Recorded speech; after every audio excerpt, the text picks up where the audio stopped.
Kumain ako ng salagubang dito sa Pampanga. Dati, parang alaga lang namin tong mga insektong to. Pero ngayon, nginuya ko na. Story time!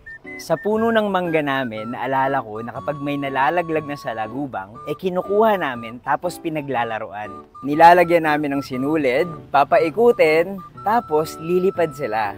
O kaya naman, susungkit kami ng dalawang salagubang, tapos lalagyan namin ng bubble gum sa likod, tapos magre-wrestling sila.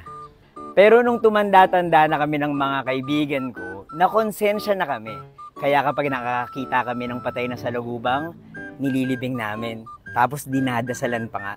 Pero dito sa Clark, Pampanga, hinainan kami ng salagubang. Sinubukan namin ng kaibigan kong si Jilson Chu. Panoorin nyo. So titingnan natin kung masarap ba yung salagubang.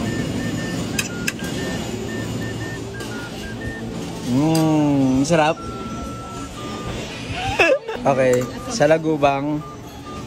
Let's go. Pinakaman ako.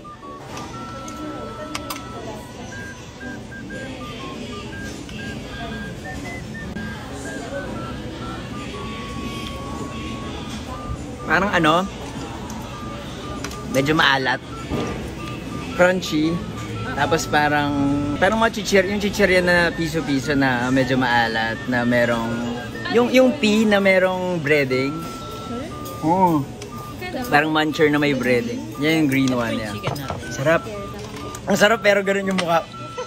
Kinakain naman talaga yung salagubang ng ibang tao. At seryoso, okay naman. Nakakabigla lang sa umpisa kasi hindi kami sanay kainin. Andito pa ako ngayon sa Pampanga at excited akong gumala at kumain. Ang sarap pa naman magluto ng mga Kapampangan.